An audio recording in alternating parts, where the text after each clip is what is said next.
The most pressing economic challenges with the greatest thinkers of our time. Our goal is to connect the world of research on the one hand and public policy making on the other hand. And today's Research and Policy Seminar is especially important because it takes place as part of the 56th meeting of the Network of Central Banks and Finance Ministries of the Inter-American Development Bank. The network meetings are held biannually and bring together senior policymakers from throughout Latin America and the Caribbean, senior officials from multilateral institutions, as well as distinguished academics and international analysts. We are truly delighted and honored to have Professor Alan Blinder with us today. Thank you very much, Professor Blinder, for accepting our invitation to this event. His talk that will focus on key monetary policy decisions in the US is titled, "What have you done for me or to me lately? The Federal Reserve and the Economy." Professor Blinder is the Gordon Rentschler Memorial Professor of Economics and Public Affairs at Princeton University. He's also a regular columnist for the Wall Street Journal. Professor Blinder is a worldwide authority in the field of monetary and fiscal theories and policies. Not only he has written extensively on this topic, but he has served in key positions that have shaped the US economic policies in many fronts. He has served as vice chairman of the Board of Governors of the Federal Reserve System from 1994 until 1996, and was a member of the board's committees on bank supervision and regulation, consumer and community affairs, and derivative instruments. Before this, he served as a member of President Clinton's Council of Economic Advisors from 1993 until 1994. He has served as economic advisor to Bill Clinton, Al Gore, and Hillary Clinton, and continues to advise members of Congress and office holders. He also served briefly as a deputy assistant director of the Congressional Budget Office when that agency started in 1975, and testifies before Congress on a wide variety of public policy issues. He currently is a member of the Council of Foreign Relations, the Bretton Woods Committee, and the Bellagio Group, and a former governor of the American Stock Exchange. Professor Blinder also serves on academic advisory panels for the Hamilton Project, the Center for American Progress, and the Washington Center for Equitable Growth. His academic work is very prolific, with numerous papers and 22 books on key macroeconomic topics. His work has been very influential and has received numerous awards and distinctions, including being elected a Distinguished Fellow of the American Economic Association, the William Butler Award, and many others. He's a Bartels World Affairs Fellow, a member of the American Philosophical Society, the American Academy of Arts and Science, and the American Academy of Political and Social Science, among other honors and distinctions. In today's talk, Professor Blinder brings us new insights about the policy choices and implications of the Federal Reserve's monetary policy actions in shaping the US economy. As well as all know, US and global inflation is currently high, and central banks across the globe have tightened monetary policy and raised interest rates to contain inflation and lead a return towards normality. This, of course, comes at a cost. It will surely have consequences on economic activity, as markets throughout the world are now forecasting. As monetary policy unfolds, it is hard not to question what the right track of policy should be facing the future. How high should interest rates rise? How quickly that must happen? In Latin America and the Caribbean, many central banks are also discussing the same issues to deal with their own inflationary pressures. Despite being a question currently asked, it is one that is not exclusive to the current conjuncture. Analytical guidance to think about this topic is very welcome. The past few months are an example of the critical need of providing additional academic support to policy implementation. Policy interest rates throughout the region have increased significantly as measures of inflation expectations started to signal that they might risk the anchoring. But in several cases, neither have headline inflation measures nor inflation expectation reacted to the rise in interest rates. The question of how fast to adjust is certainly in everyone's mind. In the case of emerging market economies, the question is compounded when trying to anticipate how adjustment will take place in advanced economies, particularly in the United States. Professor Blinder's presentation will bring us very valuable insights, and I cannot thank him enough for speaking to us and our audience today. Professor Blinder will now have 40 minutes to give a presentation. After that, we will have about 15 minutes for a discussion and a Q&A session. Many thanks. Professor Blinder, the floor is yours.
I'm going to say a little bit about that later. But before I do, I want to point out that this kind of pattern, starting interest rate increases late and then playing catch up and rates now rising fast, is hardly unique to the United States. It's sort of a common pattern with variations, of course, throughout, let me just call it the wealthy world, and also in some parts of the non-wealthy world. So it's not only the Federal Reserve, that's the point. Now, the Federal Reserve is debating what to do. I don't mean this very minute, they're not meeting at this minute. But the debate goes on, and I think there are two principal aspects of the debate, which on this slide I mark as the minor part and the major part. The minor part, I think, is how far to go. Now, that may open up later on as developments warrant, but right now, if you look, for example, at the SEP, the Survey of Economic Projections, the far out 2024 projections of where the Federal Reserve expects, where policymakers on the FOMC expect rates to be or think they should be, is not that dispersed. If I looked at it the other day, I think there's like a 50 basis point range between the most hawkish and the most dovish on the question of how far to go. So I call that a pretty small discrepancy. The much bigger part of the debate is the second part, how fast to get there, wherever we're going. And the rest of the slide just lists 4 considerations that are going into that debate. Let me say a few things about each. Well, a very few about the first, because I'm going to take a lot of time in slides to come about the near and medium term prospects for inflation. But that's obviously very, very important to the FOMC, as it does for other central banks that are fighting a similar battle. And we're going to look at some numbers. I'm sure many of you have already looked at some numbers on the US, and I will come back to that.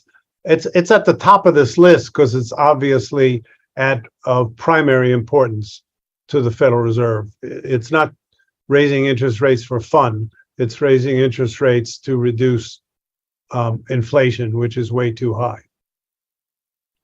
Second part of the issue is about inflationary expectations. So far, they have been amazingly well contained, and I will come back to that also. Inflation has soared, as we just saw. If you look at the right-hand side of that graph, inflation has soared, but inflationary expectations, as measured in a variety of ways, as measured by the TIPS break-even, as measured by surveys, as measured by expert forecasters, and you can go down the line. I mean, there are always a few people running around with their hair on fire that don't fit under this rubric.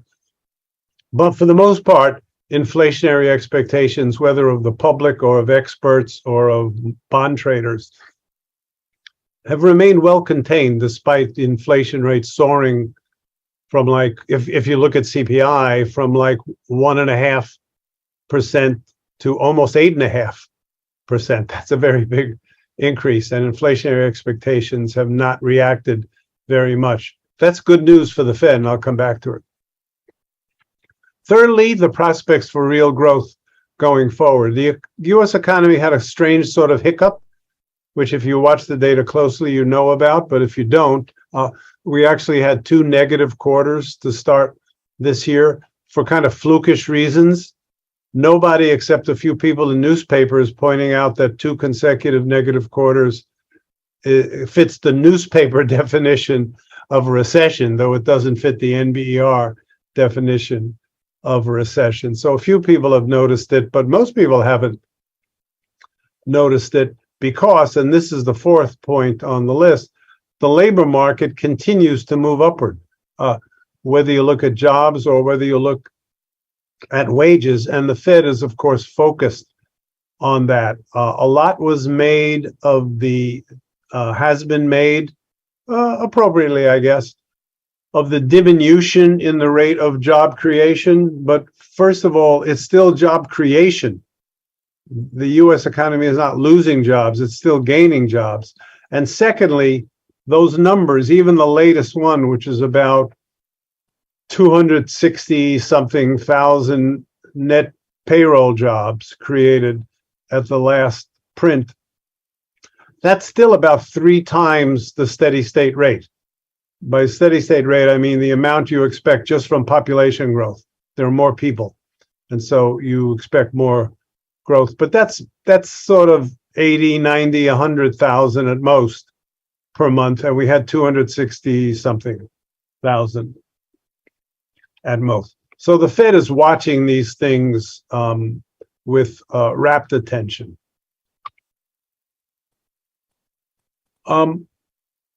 Another thing the Fed is thinking about, but not much more, and you see the second line I put in this slide because of the audience I'm addressing now, is that they're not really debating much. They take note, of course, but not debating much how their interest rate hikes will affect Mexico or Brazil or Peru or Japan, for that matter. And this is not about Latin America or the Eurozone, for that matter.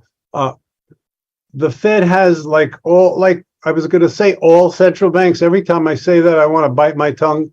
There are about 200 central banks, and I don't know the mandates of all of them, but pretty much all central banks have a domestic mandate to take care of their domestic economy. In the case of the Fed, as you no doubt know, it's a dual mandate for a low inflation and low unemployment.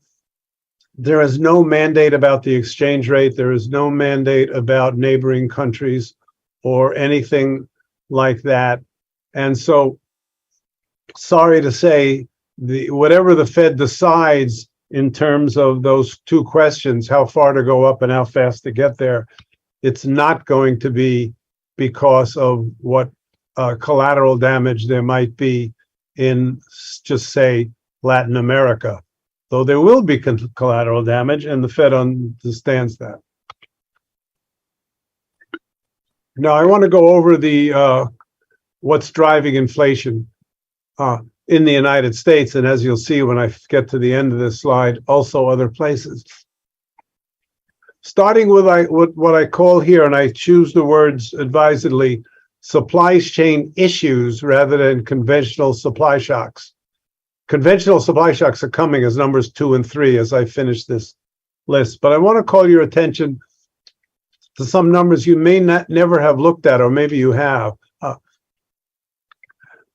The big story on the supply side in the US and in other countries has not been conventional supply shocks until very recently, but rather a shift in what consumers want to buy away from services and towards goods. Here, these are the numbers. And you can see that we in the United States used to spend only 36% of our consumer bundle on goods. That went up to about 40% in the catastrophe quarter, peaked at almost 41.5% a year later, and is now edging down. I call that to your attention because what does that mean? It means that to satisfy the demands of US consumers, and this, I could have put European consumers here, it's much the same.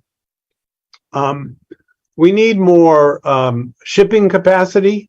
We need more ships. We need more containers. When they reach the port, we need port capacity in the home country, in this case, the United States. We need trucks to take the containers away. We need truck drivers to drive the trucks. Oh, and I forgot at the beginning, we need a lot of cardboard boxes. All of those things have became in short supply. And while it's getting better, to a great extent, they still are. I mean, you don't build more ships or more ports very quickly. In a year's time, you can come on with more trucks, and I guess that has happened, and more truck drivers, but limited. It's not a revolution in the numbers. So all of those things necessary to get goods, but not services, into the hands of consumers experienced surges in demand. It's not that I want to emphasize, it's not that the supply contracted, and that's what I mean by not a conventional supply shocks. Container ships didn't disappear or anything like that. It's just that they weren't able, and still aren't to some extent, able to cope with the surge in demand. Okay, let me continue down the list. To the conventional supply shocks, although at least in the case of these next two, let me put both of them up. Largely from an unconventional source, an invasion by Russia of Ukraine. So we were experiencing an oil price shock, the world economy, before the invasion of Ukraine because of the synchronous recovery from the depths of the pandemic was driving up oil prices. And then the war in Ukraine gave it another push upward, which has largely been reversed. And if you can see me, I've crossed my fingers. As you all know, we have another recently menacing proclamation, if I may call it that, from OPEC about cutting back on production. We'll see how much that actually gets to be, but that's a worrisome aspect that we could go back. This oil shock has been dissipating, and it could turn in the wrong way soon. And then the food price shock, which was largely brought on by the Ukraine invasion, cutting back on foodstuffs, especially wheat and some fertilizers and a variety of other things that used to come from Ukraine and also used to come from Russia and are not reaching the world market in the numbers that they used to. So number 2 and 3 on my list are conventional supply shocks, and we know that those kinds of things produce stagflation, diminished real economic growth, and enhanced inflation. We know that from experience. And the fourth horseman, I put it last because I want to emphasize, while it's getting much too much press, this is almost certainly the least important of the four horsemen, which is the overshooting of full employment in the US economy caused by excessively, according to the critics, excessively expansionary fiscal policy and excessively expansionary monetary policy maintained for too long. That's just repeating the point that that's not the case now with monetary policy. The Fed is tightening rapidly, but they were very slow to get started. So I want to dwell on that point a little bit, starting with the obvious point that I alluded to before, that numbers 1, 2, and 3 on this list are global. A little bit number 4, the United States is not the only country that did this. You all know what happened in the UK when they try to, the new prime minister tried to push the fiscal lever again recently. But the US is standing out from the rest of the world in how much fiscal and monetary stimulus we applied to get out of the depths of the recession. So I'm willing to call that a local, I do call that a local influence, but numbers 1, 2, and 3 are not. They're global. Everybody's experiencing those problems. And with the proviso that I made a minute ago about OPEC, all 4 of these have been improving recently, and as it says, a bit, not dramatically. We are a long way from getting oil down to $50 a barrel, but improving, and the supply chains are improving. Businesses are responding to the shortages of this, that, and the other things. Measures of shipping costs and shipping delays and things like that are falling. They're still too high, but they're falling.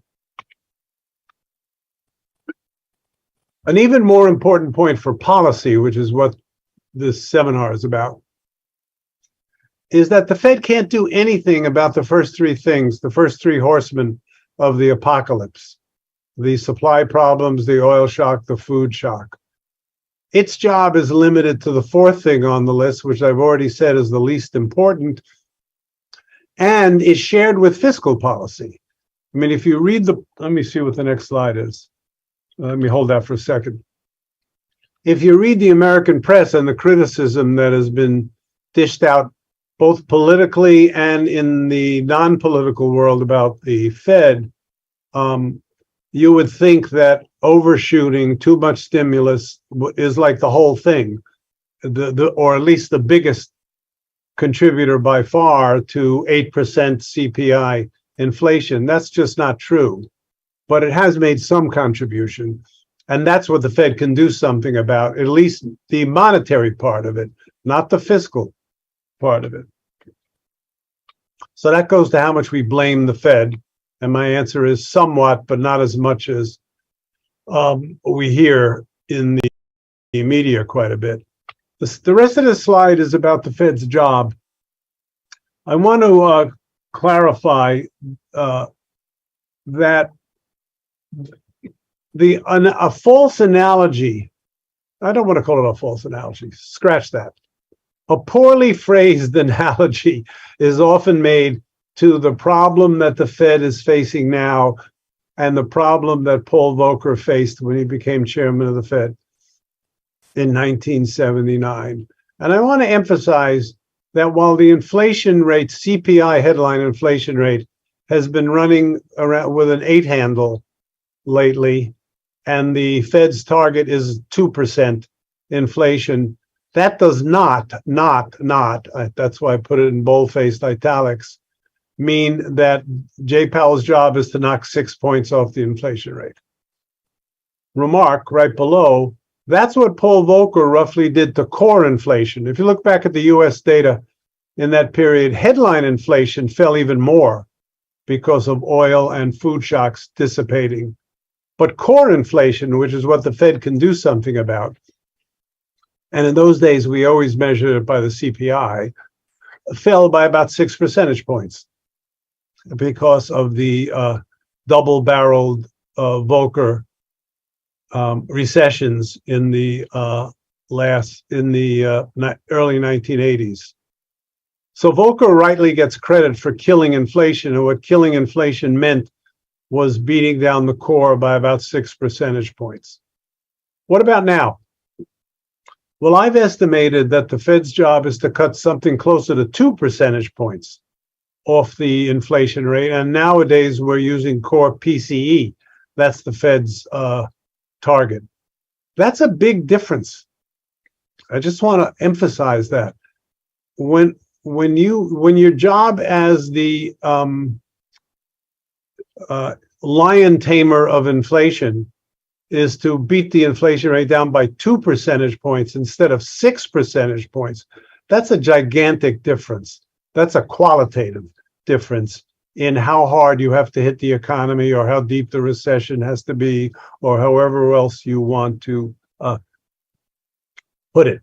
Most of the rest is going to cure itself as those 3 of the 4 horsemen disappear, although we don't know when. Now, I want to take a little time on this last part, the part that fiscal and monetary policy are responsible for, the overshoot, and ask the question, did we really have such a huge overshoot? If you listen to some of the critics, they answer yes, that we overshot gigantically, and it's the fault of the Biden administration's stimulus policies and the Fed's not stepping on the monetary brake until it was too late. Here are some facts. One is that the growth rate of real GDP at a seasonally adjusted annual rate has averaged 1.7% since the beginning of 2019. That is very, very close to estimates of the potential growth rate of the United States today.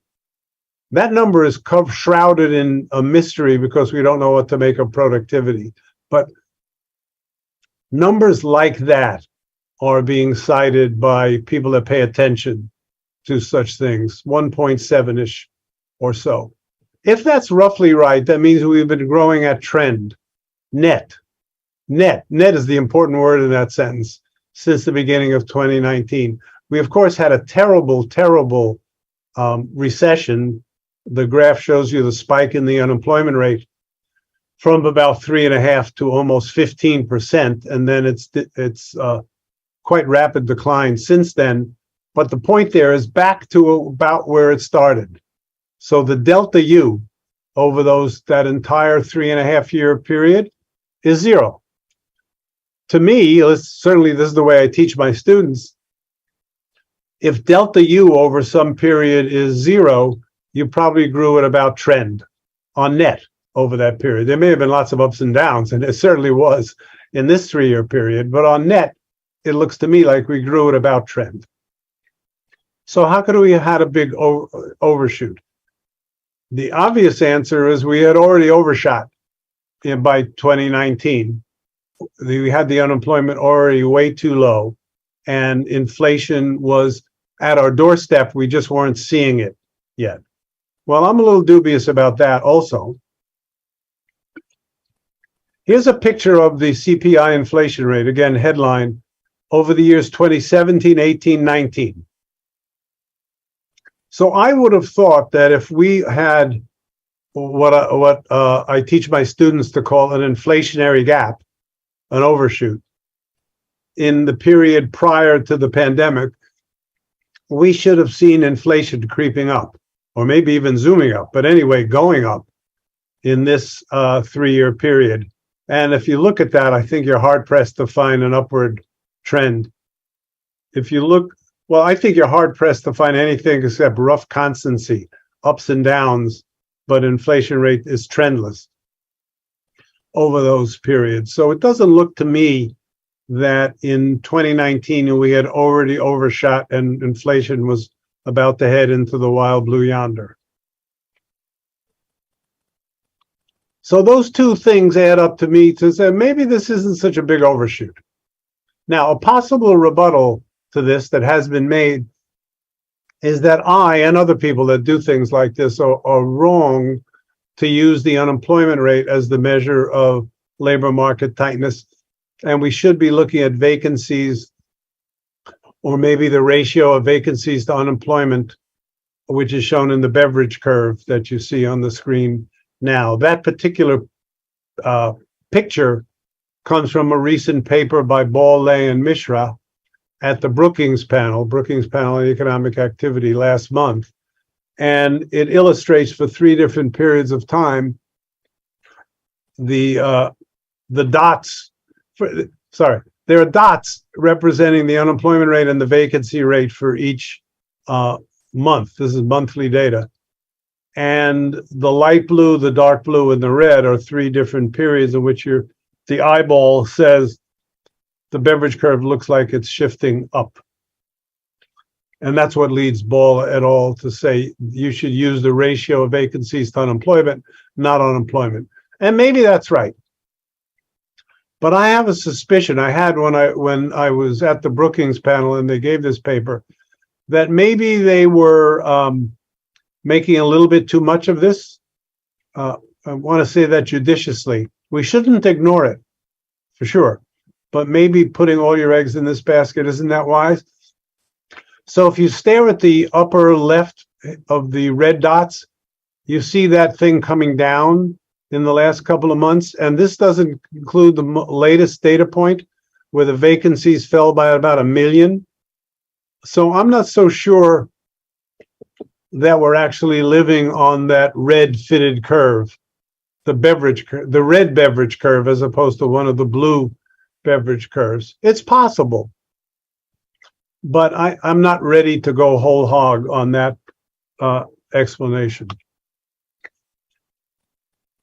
Now, this is related to why Team Transitory got it so wrong. Team Transitory, you'll remember, had as some of its members the 2 people you see in that rogues gallery there. You'll recognize both of them, I think. And the truth is, we did get it wrong in the sense that it's lasted too long to be called transitory at this point. We were not alone. We don't have head counts on this, but I think the majority of mainstream economists were on Team Transitory, and the Federal Reserve was certainly on Team Transitory. And Team Transitory got it wrong. I think there are 2 main reasons, and possibly a third. You all are involved in international organizations. You know, you read documents that have bracketed text. So my third point is bracketed text I was just talking about. Maybe we used the wrong slack variable, as I was just saying. Maybe we did, maybe we didn't. It's possible. But the first 2 are very clear. Reading up, then, we on Team Transitory did not anticipate that Vladimir Putin was going to invade Ukraine. You know, I admit that on behalf of Team Transitory, but I don't think that's the sort of thing we economists are supposed to be forecasting. The thing on the top of the list is more of a mea culpa. And the way I like to put that mea culpa, I've put it in writing and in a variety of talks, is that let me just speak for myself. Paul Krugman certainly can speak for himself and does. I overestimated the efficiency of capitalism. To my way of thinking, when shortages create high prices for some goods or services, capitalists leap on it. and they start supplying what's in great demand, and the shortages don't last very long. And that's the kind of thinking that led me and other members of Team Transitory to think this wouldn't last long. And in fact, these supply bottlenecks have lasted very long time, and they're not over yet. So that was a big mistake that that we made. I want to go back to numbers again for a minute and a half. There are two facts about inflation numbers that are very unfortunate for Jay Powell. That's Jay Powell's picture up there. The first is that there is a historic gap between CPI and PCE inflation, with CPI higher. However, the gap we have now is absolutely gigantic by any historical standard. You could pick almost any lengthy period of history in which these two indices exist, and I've done several on an Excel spreadsheet, and the historic average gap is about a 0.5 percentage point, give or take. It's now, depending on whether you use core or headline, either about 1.5 percentage points or over 2 percentage points higher on the CPI. And unfortunately, the CPI gets all the public attention. You're going to see it again this week. There's a CPI number coming out, forgetting which day, but very soon. And that's what everybody pays attention to. So the CPI is running with an 8 handle, but the PCE is running with a 6 handle. I'm coming shortly to why I said Jay Powell's job is only to beat about 2 percentage points off the inflation rate. So this is one reason. He's dealing with a 6-ish inflation rate, not an 8-ish inflation rate. The second is the gap between headline and core, which is the familiar gap caused by energy and food prices. And that gap is also very large in both indexes. Not quite historically large, as you see in the next round bullet. The gap between those two, if you use PCE measures, is 1.3 percentage points. If you use CPI measures, 2 percentage points. We did see numbers like that in the 70s and 80s at the time of the OPEC shocks and things like that. So it's not like we've never seen gaps like that, but they're pretty rare to have a gap as big as that. And as I've said at least twice already, there's nothing the central bank can do about that piece of inflation. So if you look at these numbers and start with the 8% CPI, take off 2 to go to PCE, take off 2 to go to core and headline, you're looking at inflation rates with a 4 handle. And that, of course, is what the Fed is staring at really hard. Now, I want to be clear. I don't mean to say big deal, no problem, everything's fine. When your target is 2 and you're producing whatever, 4.3, you're missing your target by a lot. And you need to get the inflation rate down. And the Fed, of course, understands that very well. So all that said, is there still hope for a softish landing? My answer is yes, if you're not too fussy about defining what soft means. And I coined the word softish for this purpose, and you're going to see some more on this in a couple of slides. The odds are certainly against the Fed. The probability of achieving that is under 50% for sure. And the stagflationary supply shocks that I've talked about have made the Fed's job much harder. When we, and I say we because I was vice chairman of the Fed then, achieved the perfect soft landing in the mid-90s, we did not get hit while we were doing our job by any shocks like that. So what mattered for inflation was what the Fed was doing, not what OPEC was doing. But the Powell Fed is not as lucky as that. That said, people sometimes forget that we're looking at a pretty dovish Fed, FOMC, based on what members said prior, let's say, to Powell's Jackson Hole speech. You shouldn't think that all the doves turned into hawks because of Powell's Jackson Hole speech. Jay Powell was delivering a message to the markets which had somehow got into their heads that the Fed was going to hit a peak in raising interest rates and then quickly retreat from that peak. I don't believe people on the Fed ever believed that. And Powell's speech was aimed like a laser beam to destroy that expectation, which it did. But if you go over, I know most of these people personally, if you go over the list of members of the FOMC person by person, it's a pretty dovish committee. They're not all doves, certainly not. But it's relative to historical averages. And by the way, relative to the FOMC in which I served in the 90s, when we did get the perfect soft landing, this is a pretty dovish looking Federal Open Market Committee. That's point one. Point two is what I made before and said I would come back to it. Inflationary expectations remain under control. They are not entrenched in the way they were when Paul Volcker became chairman of the Fed towards the end of 1979. As it says in parentheses here, one thing I hear almost no commentary about is how young this inflation is. I showed you the numbers right at the beginning of the chart. Inflation only started taking off in the spring and summer of 2021. It's a newcomer. It's like it's a year and a half old or something like that. That is not long enough to get businesses and households to think high inflation is part of the atmosphere. It's not hard for them to remember 1.5% inflation because that's what they were living with only a year and a half ago. And that's important.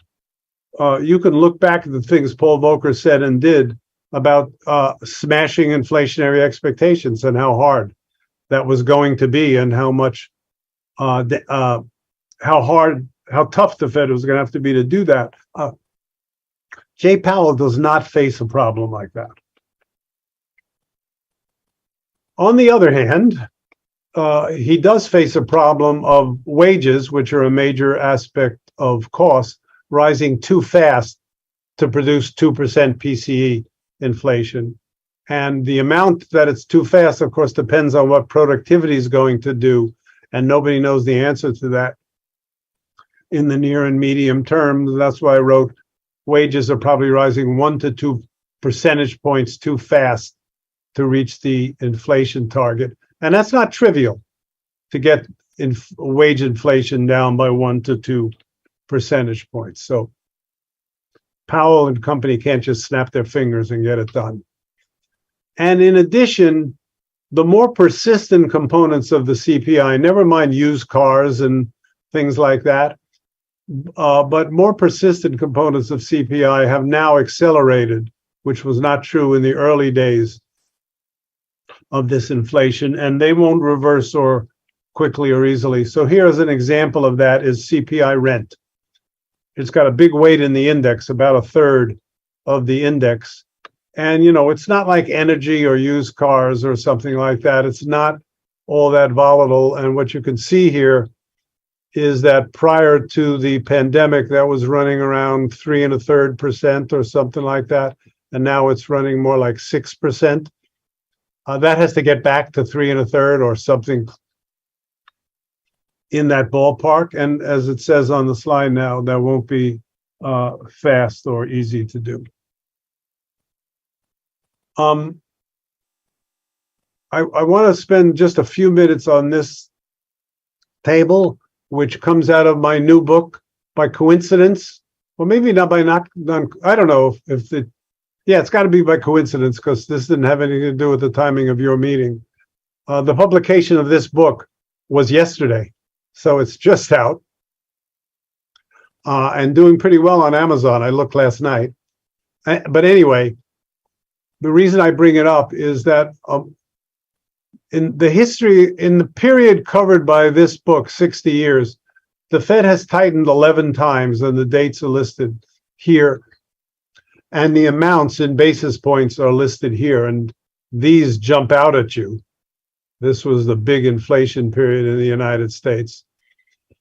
And the last column is in many cases, one word or a very short summary of what's discussed in much greater detail in my book of what actually happened after those Fed tightenings. And I want to call your attention first and then discard them to the ones I put in bold. These last two, the last two Fed tightenings, you look at the size, that wasn't all that much. Not nearly enough to cause a mega recession, but we had mega recessions in both of these. So these were hard landings by any reasonable definition, but not because of what the Fed did.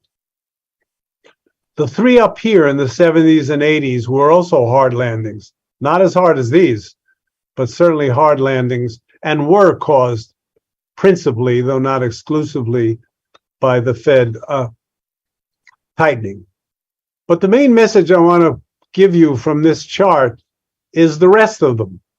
So ignore these two. That brings the 11 down to 9. And just for the moment, ignore these three. That brings the 9 down to 6. Why ignore these three, I should say? Because the Fed was definitely not trying to produce a soft landing. Volcker never thought he could get rid of that kind of inflation with a soft landing. He knew he was going to have to clobber the economy. And that was the reason for the putative monetist experiment and other things. So in these cases, the Fed was certainly not trying to produce a soft landing. And if you look at the other 6, which are not in boldface, you see quite soft, very soft, likely would have been soft. This one is worth just 3 words. This episode of tightening in 88, 89, I believe, would have been a perfect soft landing were it not for Saddam Hussein, who in early 1990 invaded Kuwait and caused an oil shock. And that caused a recession around the world. That was not caused by the Fed. So my reading of history is that soft landings, softish landings, not perfect soft landings, but softish landings are not that rare. And that's an important thought as the Fed tries to engineer one now. So I'm almost finished. When will the Fed stop raising interest rates and where? I don't know the answer to that. Jay Powell doesn't know the answer to that now. But importantly, I don't believe they'll wait to see a 2% core PCE. They will stop sooner than that. What they'll want is a credible forecast, and that mainly means their own internal forecast, that the economy is headed for 2% inflation. It's headed down, and it's headed for 2% inflation. And my hunch is that the critical moment on the FOMC is going to come when core PCE inflation breaches 3% on the way down. So I don't know if that means it'll be 2.9 or 2.8 or 2.7 or whatever. But at some point, quickly after it crosses the 3% rate and is falling, the Fed is going to ease off and maybe stop completely raising interest rates. And finally, I add this last point for the people that are very wonkish and think a lot about QT, quantitative tightening. The real important point is that last few words. They are not going to use that as a monetary policy tool. QT is more or less on autopilot unless, and that's the reason for the note, something starts going wrong in the short-term money markets, suggesting banks are running short on liquidity and the Fed has to stop the quantitative tightening. If that doesn't happen, you can just view quantitative tightening as a passive part. The active part is the interest rate. And finally, meanwhile, in the rest of the world, where most of you come from, the rising dollar is pressuring other countries, both arithmetically, right? We all know exchange rates are ratios. They have numerators and denominators. So wherever you put the dollar in the numerator or denominator, that ratio is getting moved by what happens in the United States. And that mainly means currencies depreciating because the dollar is appreciating, unless the countries, and especially their central banks, take measures to stop that because they think that is going to be harmful, but that means raising interest rates as the Fed is going to do Other central banks here are emulating the Fed for that and other reasons, though I think perhaps mostly for domestic reasons, at least in the rich countries. Final thought, if you're worried about that, which you may be, and it's reasonable, you should worry more about the US having a serious recession, of not achieving the soft landing. Because if we have one, we are still the 800-pound gorilla on the international block, and we're going to pull everybody down with us. That's not a happy prospect. Okay, that's it. We have a little time for questions. Thank you very much, Professor Blinder. Your talk has been fascinating, and thank you very much to be so open and candid with us. And also very thankful that you launch your book with us in some way. And for sure, the numbers in Amazon will increase after your talk. Good, I hope so. Thank you. I'll put it back. There it is. Go ahead. So now we have a couple of minutes for questions. So I'm gonna open the floor for that. If somebody wants to start. Okay, go ahead, please. Thank you for Professor Blinder for your talk. I have a question on your first horseman. It looks to me that's like a demand shock as opposed to a supply shock. The way you put it, at least, because you show us that people in the US and maybe in Europe wanted to consume more goods, and there was a supply constraint, but it looked more like a demand shock. So I was wondering if that's the way you see it, and if that is the case, why do you say the Fed couldn't do anything about it? Yes, it's that's one. I have another one, but I don't want to monopolize this. Thank you. Yes, it's a demand allocation shocks. We usually think of demand shocks. Certainly, the way I think of the way I teach my students is not getting into the sectoral detail, just that demand falls or demand rises. This was different. This was a redirection of demand away from services towards goods. Very unusual. This is the first recession ever in the United States, and I dare say in other advanced economies, in which consumption of services fell more than consumption of goods. That's just not what happens in recession. But yes, this was a demand phenomenon. It was a movement of demand from one sector, one bunch of sectors to another bunch of sectors in ways that crashed into the limitations of supply. So it manifests itself as supply chain issues. It can't get enough of this. We can't get enough of that. Can't buy a car because they don't have enough semiconductors. Cardboard boxes go up in price, things like that. But it was, there were supply chain issues caused by changes on the demand side, as you say. That's right. Perfect. Teresa, go ahead, please.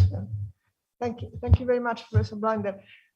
You seem to imply that the critical moment for perhaps a change in direction of policies or the Fed will be when the core PCE inflation will breach 3% on the way down.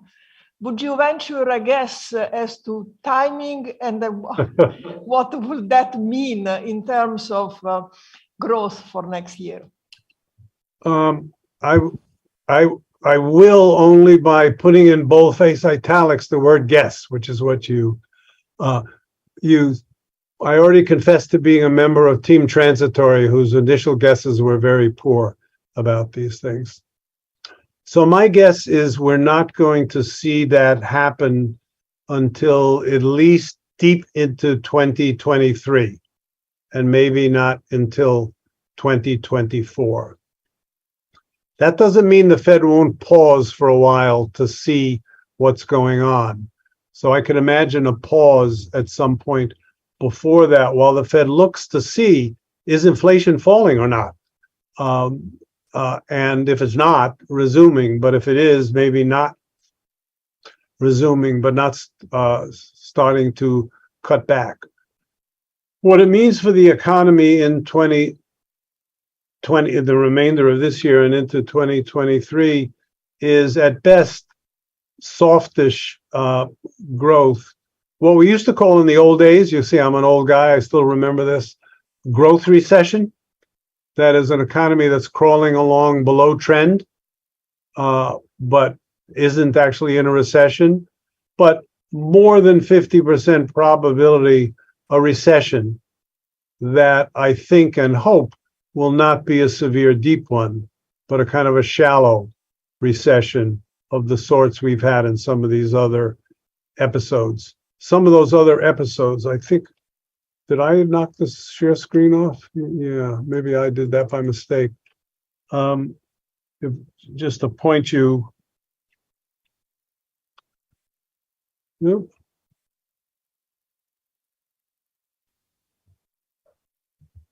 Where is this? Some of these episodes where it says quite soft or softish were NBER recessions, but small ones, like a drop of 0.5 percentage point from peak to trough in the GDP, or 1 percentage point, some of them. So I wouldn't be a bit surprised if we have something like that. In fact, that would probably be my central guess. I do want to underscore the word guess. Professor Blinder, we want to be respectful of your time. So thank you very much again for this great session. A lot of food for thought, and truly is going to be really helpful for our discussions here at the bank with the central bank and ministries of finance representatives. So thank you very much again for your talk. Well, thank you. My pleasure. And good luck to all of your economies. We all have to keep our fingers crossed and hope for good luck. Many thanks. Bye-bye.